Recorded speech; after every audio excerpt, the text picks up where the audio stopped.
This is a real and heartbreaking story, one that sparks outrage. 5 workers were trapped inside an underwater oil pipeline and were mercilessly abandoned, all because of the greed of a ruthless corporation. A sudden pressure imbalance dragged them into a freezing pipeline, leaving them injured and in complete darkness, with oxygen quickly running out. With no rescue in sight, they were forced to try and save themselves, and thus began a horrifying journey of survival.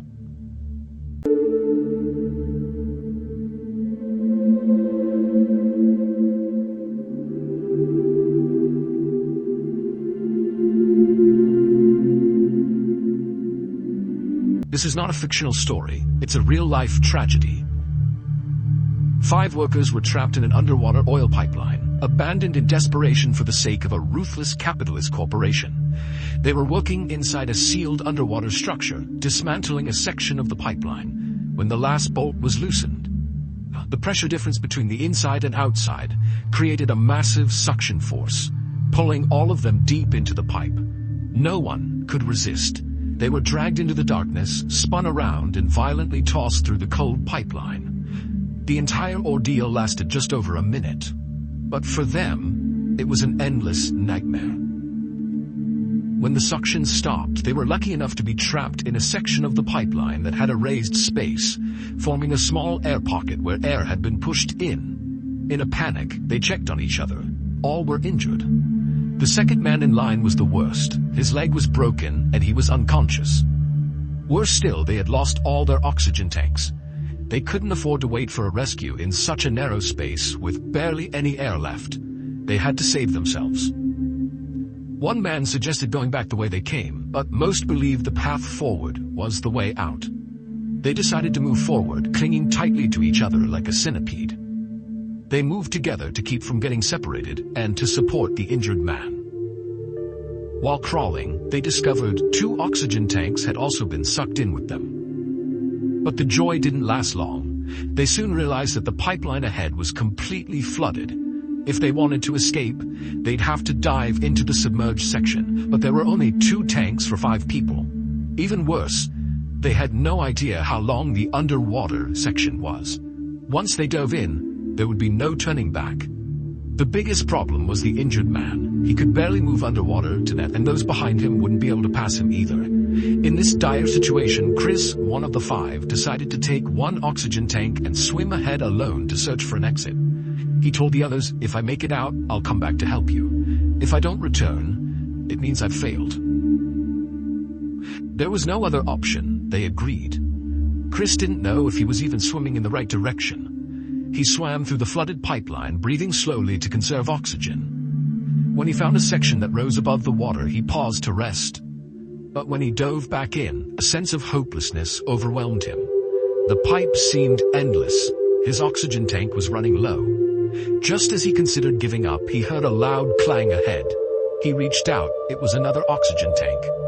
Without hesitation, he pushed the old tank behind him for the others to use and bit down on the new one, even though it had no breathing valve. The taste of oil filled his mouth, but he kept swimming, clinging to a shred of hope. Finally, after a life-or-death struggle, Chris saw a faint light.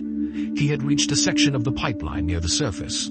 But ironically, another layer of piping still blocked the way out. He shouted with all his might. And at that moment, a head appeared above him. It was a colleague from the ship. They had come to check because there had been no response from the workers below. And luckily, they heard Chris's cries for help. But the story didn't end there. When Chris woke up in the hospital, the first thing he asked was whether his teammates had been rescued. The answer left him speechless. The oil company had never sent a rescue team. Their reasoning, they claimed the workers couldn't possibly survive more than an hour without oxygen. But in reality, 2 days later, some welders, defying company orders, went down to inspect the site, and they still heard knocking from inside the pipeline, a sign that at least some of the workers were still alive. Yet the company still refused to conduct a rescue, claiming they lacked the proper conditions. In truth, they didn't want to dismantle the pipeline because it would hurt their profits. And so the people trapped inside ultimately lost to the cold indifference of those who valued profit over human life. By the 5th day, the knocking stopped forever. When Chris learned the truth, he was so enraged he tried to storm out of the hospital, but was restrained and sedated by doctors. After recovering, he decided to take the company to court and demand justice. Those who caused this tragedy would be held accountable.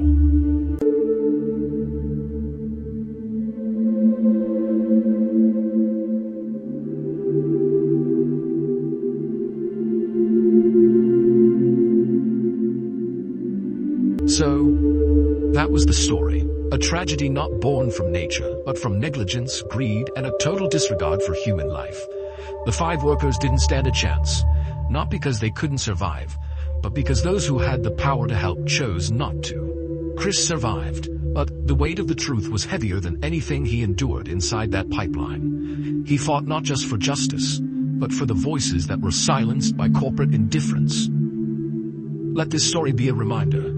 Sometimes the real danger isn't the darkness of the deep, but the cold hearts of those above.